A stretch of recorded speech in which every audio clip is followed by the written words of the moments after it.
오늘 하나님께서 우리에게 주시는 말씀은 창세기 9장 6절의 말씀과 로마서 5장 8절의 말씀입니다.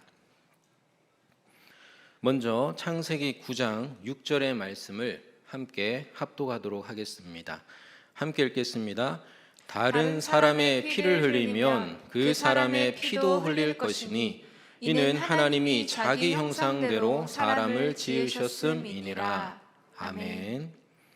로마서 5장 8절의 말씀도 함께 합독하겠습니다.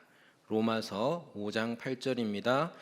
우리가 아직 죄인 되었을 때에 그리스도께서 우리를 위하여 죽으심으로 하나님께서 우리에 대한 자기의 사랑을 확증하셨느니라. 아멘. 네, 우리 옆에 있는 분들과 한번 인사하겠습니다. 반갑습니다. 잘 오셨습니다.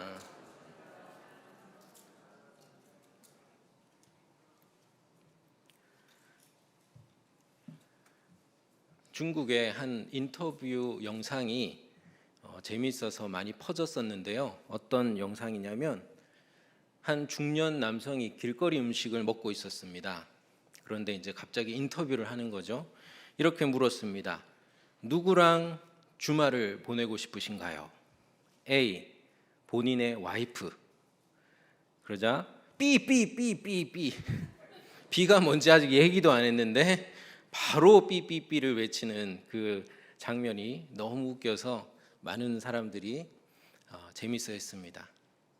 본인의 와이프와 무슨 일이 있었는지 모르겠지만 그 와이프가 그 영상을 보지 말아야 될 텐데요. 몇 해 전에 타인은 지옥이다라는 드라마를 방영했습니다. 원작은 웹툰 만화인데요. 주인공이 음산하고 좁은 그런 고시원에서 악인들에게 둘러싸여서 지옥을 경험하면서 스스로 악인이 되어가는 그런 내용입니다. 타인은 지옥이다. 이 말은 원래 20세기를 대표하는 철학자 중 한 명인 사르트르의 희곡 닫힌 방에 나오는 대사입니다. 사르트르는 실존주의 무신론 철학자답게 지옥을 꺼지지 않는 유황이 불타는 지옥으로 상상하지 않았습니다. 그는 지옥을 닫힌 방의 세 사람으로 묘사합니다. 현대인들은 유황으로 불타는 지옥을 상상하지 못하지요. 유치하게 생각합니다. 하지만 그들도 부정할 수 없는 것은 저 세상이 아니라 이 세상에서의 지옥 같은 경험입니다. 사르트르는 그것을 입증합니다. 우리는 타인과의 관계 속에서 얼마든지 지옥을 경험할 수 있다는 것이죠. 여러분 살면서 지옥 같은 경험 해보셨죠? 너무너무 끔찍하다, 너무너무 힘들다, 너무너무 싫다. 지옥 같은 경험 해보셨을 텐데요. 그 현장에는 꺼지지 않는 유황불이 아니라 늘 사람이 있었을 겁니다. 나를 찌르는 가시돋친 그런 사람이 있었을 겁니다. 사르트르의 희곡 닫힌 방은 실존주의 철학자답게 실제로 존재하는 지옥을 보여줍니다. 이 닫힌 방에는 욕망의 지배를 받는 세 사람이 입장을 합니다. 셋은 처음에 의아해하죠. 아니 이런 곳이 지옥이라고? 사형 집행이는 어디 있지? 유황불은 어디 있지? 그러다가 서로를 통해서 자기 욕망을 충족하려는 그런 사투를 시작하게 되고 계속 서로를 아프게 하다가 결국은 죽지도 못하는데 죽게 만들려고 하는 그런 지경에까지 이르면서 이렇게 고백을 합니다. 그러니까 이런 게 지옥이구만. 정말 이럴 줄은 몰랐어. 당신들도 생각나지? 유황불, 장작불, 석쇠. 정말 웃기는군. 석쇠도 필요 없어. 지옥은 바로 타인들이야. 지옥은 바로 타인들이야. 야고보서 3장 6절이 떠오릅니다. 혀는 곧 불이요 불의의 세계라. 혀는 우리 지체 중에서 온 몸을 더럽히고 생의 수레바퀴를 불사르나니 그 사르는 것이 어디서 나오느니라? 지옥불에서 나오느니라. 지옥불은 저 세상에서 이 세상으로 이 혀를 통하여 침투합니다. 그러니 혀를 안 가지신 분 없으시죠? 다 혀가 있으시죠? 혀를 지닌 인간이라면 얼마든지 지옥이 될 수 있다는 것이죠. 타인이 곧 지옥은 아닙니다. 하지만 얼마든지 타인은 지옥이 될 수 있습니다. 창세기 9장은 노아의 언약이라고 일컬어지죠. 노아가 홍수 대심판을 경험한 뒤에 하나님과 이제 새 언약을 맺게 됩니다. 하나님은 아담과 비슷하게 노아를 축복하시죠. 생육하고 번성하라. 그리고 다시는 물로 심판하지 않겠다는 징표로 무지개를 띄우시면서 무지개 언약을 맺으시죠. 그런데 새 인류를 대표하는 노아를 향한 하나님의 축복과 그리고 언약 사이에 무서운 경고가 하나 끼어 있습니다. 우리 같이 창세기 9장 6절의 말씀을 함께 읽도록 하겠습니다. 창세기 9장 6절 함께 읽습니다. 시작.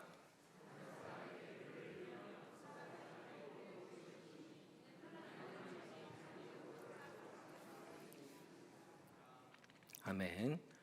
하나님은 한 가지를 걱정하세요.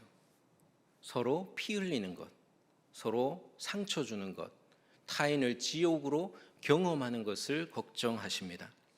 이 우려는 적중하죠. 인류 역사는 서로 상처 주고 피 흘리고 서로 죽이는 역사라고 해도 과언이 아닙니다. 우리는 왜 타인을 지옥으로 경험할까요? 성경의 진단은 아주 정확합니다. 야고보서 1장 15절, 욕심이 잉태한즉 무엇을 낳고? 죄를 낳고, 죄가 장성한즉 무엇을 낳습니까? 사망을 낳습니다. 희곡 닫힌방의 메시지도 동일합니다. 욕망의 지배를 받는, 욕심의 지배를 받는 세 사람이 자기 욕망을 채우려고 다른 사람을 막 이용하려고 합니다. 그러니까 죄악의 가시가 막 돋아나는 것이죠. 그것이 서로를 막 찌릅니다. 그러니까 그 자리가 지옥불이 불타는 지옥이 되어버린다는 것이죠. 하나님의 예측은 정확하십니다. 너희는 서로를 찌르게 될 것이다. 타인을 지옥으로 경험하게 될 것이다. 그래서 하나님의 조치는 매우 현실적입니다. 피 흘리면 너희도 피 흘린다. 죽이면 너희도 죽는다. 이렇게 무섭게 경고하시죠. 이것은 눈에는 눈, 이에는 이로 요약되는 구약의 모든 율법의 시작입니다.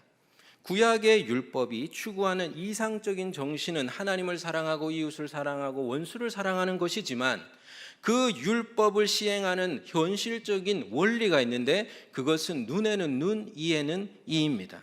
그렇지 않으면 수많은 범죄와 죄악들이 쏟아져 나오기 때문이죠. 구약의 율법에는 이렇게 이상적인 정신과 그리고 현실적인 원리가 공존하고 있습니다.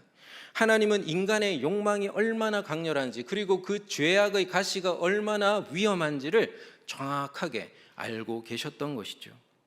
하나님은 노아, 그러니까 새 인류를 축복하시고 언약을 맺으시면서 인류에게 아주 중요한 지식을 하나 전해주십니다. 그것은 인간의 패러독스, 인간의 역설적인 양면성입니다. 하나님은 인간이 서로를 욕망하면서 물고 뜯는 그런 죄인임을 일깨우심과 동시에 하나님의 형상이심을 일깨워 주시죠. 여러분, 왜 서로 찌르면 안 됩니까? 왜 서로를 귀하게 여겨야 합니까? 바로 한 사람 한 사람이 하나님의 형상이기 때문입니다. 여기에 인류의 희망이 있습니다. 인류의 역사는 전쟁의 역사라고 해도 과언이 아니잖아요. 끝없는 갈등과 그리고 부딪힘과 싸움과 전쟁으로 얼룩진 것이 인생사고 인류 역사인데 그래도 희망이 있는 것은 사람은 하나님의 형상이기 때문입니다. 이것은 단순히 사람이 어떤 가능성을 가지고 있다, 사람이 어떤 잠재력을 가지고 있다 이런 얘기가 아니고요. 사람의 문제는 단순히 사람의 문제가 아니라 하나님의 문제라는 것입니다. 인류의 문제는 단순히 인류의 문제가 아니라 하나님이 개입하실 하나님의 문제라는 것이죠. 인류는 하나님의 피조물일 뿐만 아니라 하나님의 형상이기 때문입니다. 예수님은 사람을 가리켜서 집 떠난 탕자라고 하시죠. 방탕하지만 그래도 자녀라는 겁니다. 아직 믿지 않고 회개치 않았어도 하나님의 애타게 기다리는 존귀한 그런 자녀라는 뜻이죠. 하나님이 왜 친아들을 세상에 보내셨습니까? 왜 하나님을 믿고 회개하면 하나님의 자녀가 되는 것입니까? 사람은 하나님 보시기에 하나님의 형상대로 지어진 존귀한 존재이기 때문입니다. 이것이 바로 하나님이 우리 죄인을 구원하시는 이유입니다. 하나님은 죄인을 구원하시려고 하나님의 아들을 사람의 모습으로 세상에 보내셨어요. 그리고 하나님의 아들 예수님께서는 죄인인 우리를 위하여 죽임을 당하셨습니다. 십자가에서. 로마서 5장 8절의 말씀 우리 같이 한번 읽어보겠습니다. 로마서 5장 8절 함께 읽습니다. 시작.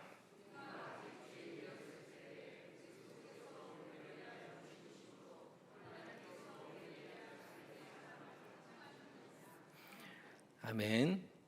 지금 사순절 둘째 주를 지나고 있습니다. 여러분 어떤 말씀을 혹시 묵상하고 계신가요? 저는 이 말씀을 암송하시고 묵상하시고 기도하시기를 추천드립니다. 이 말씀 한 절 속에 죄인인 우리를 향한 하나님의 사랑이 불타오르고 있기 때문입니다. 우리 같이 바로 한번 암송해 볼까요? 저를 따라해 주시면 됩니다. 먼저 기니까 3등분을 하겠습니다. 우리가 아직 죄인 되었을 때에 그리스도께서 우리를 위하여 죽으심으로 하나님께서 우리에 대한 자기의 사랑을 확증하셨느니라. 이렇게 3등분을 하고요. 3번씩 반복하면 되겠습니다. 먼저 우리가 아직 죄인 되었을 때를 3번 하겠습니다. 시작. 우리가 아직 죄인 되었을 때에, 우리가 아직 죄인 되었을 때에, 우리가 아직 죄인 되었을 때에. 자, 다음으로 그리스도께서 우리를 위하여 죽으심으로를 3번 하겠습니다. 시작. 그리스도께서 우리를 위하여 죽으심으로, 그리스도께서 우리를 위하여 죽으심으로, 그리스도께서 우리를 위하여 죽으심으로. 자, 마지막 3번째가 조금 긴데요. 하나님께서 우리에 대한 자기의 사랑을 확증하셨느니라. 한번 해보겠습니다. 시작. 하나님께서 우리에 대한 자기의 사랑을 확증하셨느니라. 하나님께서 우리에 대한 자기의 사랑을 확증하셨느니라. 하나님께서 우리에 대한 자기의 사랑을 확증하셨느니라. 자신감이 생기시죠? 자, 이제 처음부터 끝까지 한번 해보겠습니다. 물론 잘 안 될 수 있습니다. 그래도 한번 해보겠습니다. 이렇게 시작하죠. 우리가 아직으로 시작합니다. 시작. 우리가 아직 죄인 되었을 때에 그리스도께서 우리를 위하여 죽으심으로 하나님께서 우리에 대한 자기의 사랑을 확증하셨느니라. 아멘. 서로 잘했다고 박수 한번 보내겠습니다. 잘하셨습니다. 한 60% 외우셨죠? 나머지 40%는 숙제입니다. 각자 사순절에 암송하시고 묵상하시고 기도해 보시기를 추천드립니다. 그리스도께서는 우리가 아직 죄인 되었을 때에 찾아오셨습니다. 얼마나 감사합니까? 우리는 마치 이 닫힌 방의 세 사람과 비슷해요. 욕망의 닫힌 방에서 서로를 지옥으로 경험하는 이 죄인들과 너무나 비슷하지요. 닫힌 방에는 무엇만이 존재합니까? 욕망만이 존재합니다. 그래서 믿음의 소리, 소망의 소리, 사랑의 소리를 엿들을 수가 없습니다. 그저 욕망을 따라서 끊임없이 서로를 물고 뜯는 지옥을 방불케 합니다. 이 욕망의 닫힌 방이 여러분 지옥이 될 수 있다면 지옥은 우리의 실존입니다.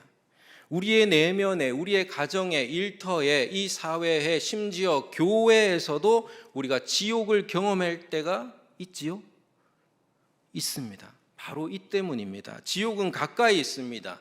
욕망 덩어리인 나와 너 사이에 있습니다.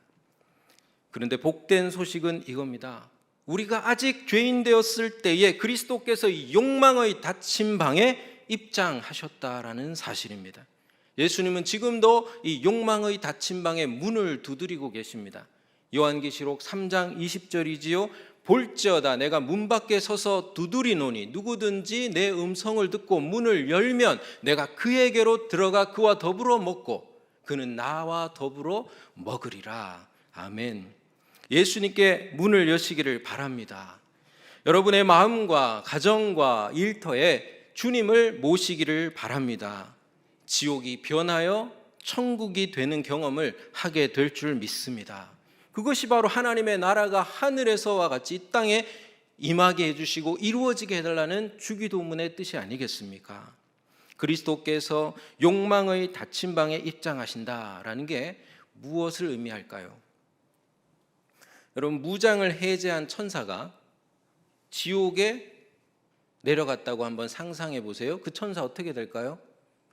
갈기갈기 찢기겠죠. 하나님의 아들이 무장을 해제하고 욕망만이 충돌하는 죄악으로 물고 뜯는 이 지옥의 닫힌 방에 입장을 하셨습니다. 어찌 될까요? 예수님은 제자들을 세상에 보냄이 양을 이리 가운데로 보낸가 같다라고 하셨습니다. 여러분, 양은 이리 가운데로 가면 어떻게 될까요? 찢기겠죠. 현실을 정확하게 간파하셨던 예수님입니다. 그 예수님께서 자신이 걸어가는 길의 종착지가 십자가의 죽음이라는 것을 몰랐을까요? 어떤 신학자는 예수님이 온전한 사람이셨기 때문에 자신의 죽음을 예견하지는 못했을 거라고 그렇게 생각하기도 합니다. 하지만 예수님의 죽음은 예견이 필요 없는 예측 가능한 일입니다. 무장 해제한 천사는 지옥에서 찢깁니다. 양은 이리 가운데 찢깁니다. 어둠은 빛 가운데서 거부를 당하기 마련입니다. 예수님의 죽음은 예측이 가능합니다. 물론 한 가지가 전제될 때입니다. 그것은 바로 무장 해제입니다. 예수님이 잡히시던 밤에 칼을 휘두르면서 저항했던 베드로에게 칼을 도로 넣으라고 하시면서 예수님이 이렇게 말씀하셨죠. 내가 지금이라도 12군단이나 더 되는, 한 군단은 6천 명이거든요. 그러니까 12군단이면 얼마나 많습니까? 12군단이나 더 되는 천군 천사를 내가 불러올 수 없다고 생각하느냐.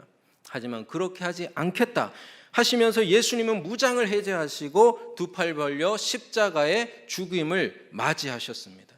그 죽음은 하나님의 형상으로 지어진 저와 여러분 모든 죄인을 끌어안는 대속의 죽음이요 구원의 죽음이었기 때문입니다. 우리는 하나님의 형상대로 지어진 타인을 욕망을 따라서 물고 뜯는 죄악을 저지르죠. 거기다가 그 결과로서 하나님의 형상대로 지어진 이 고귀한 정체성을 왜곡시킵니다. 하지만 예수님은 타인이 지옥이 되는 이 욕망의 닫힌 방으로 입장하시고 들어오십니다. 그리고 십자가 대속의 죽음을 통하여 우리가 하나님의 형상대로 지어진 고귀한 존재임을 일깨워 주시고요. 우리 한 사람 한 사람이 하나님의 아들의 핏값임을 일깨워 주십니다. 그래서 다시 하늘 하나님을 아바 아버지, 아빠 아버지라고 부르게 하시고요. 하나님의 자녀로 삼아 주십니다.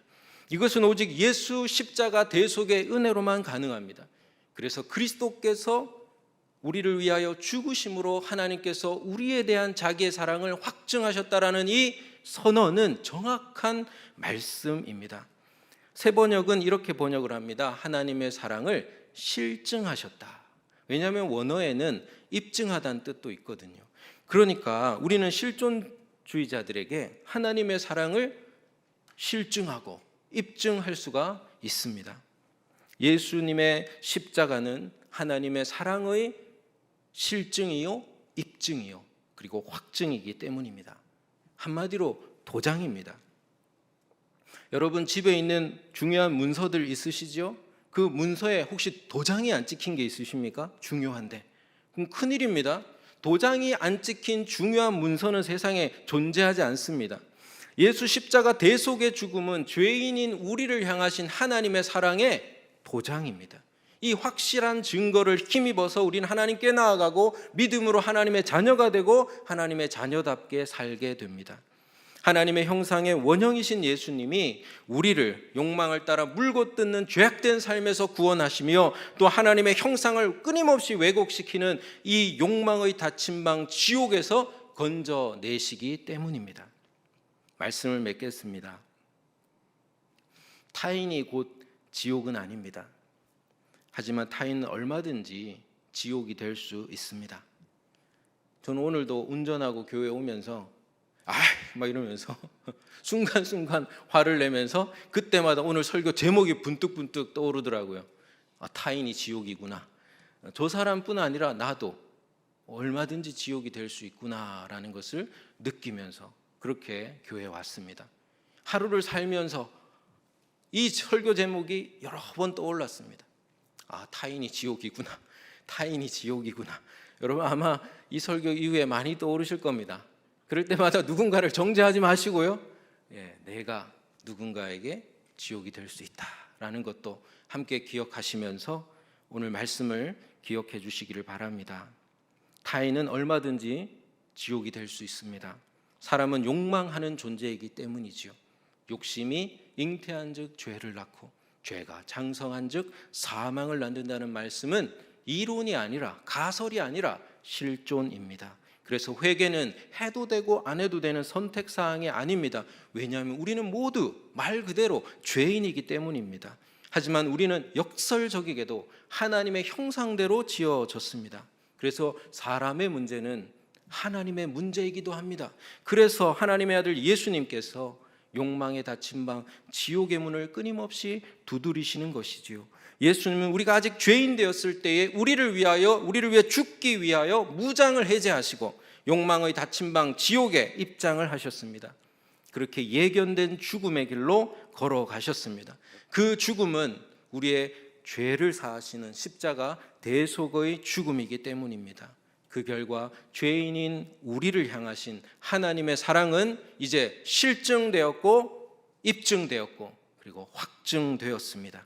하나님의 사랑의 도장이 찍혔습니다. 이제 하나님의 사랑은 그리스도인들에게 욕망의 닫힌 방 지옥보다 더 가까운 실존이 되었습니다. 이제 우리는 결코 부정할 수 없는 사랑의 열린 방 천국에 입장하게 된 것입니다. 우리 옆에 있는 분들이 이렇게 한번 축하했으면 좋겠습니다. 천국에 입장하신 걸 축하드립니다.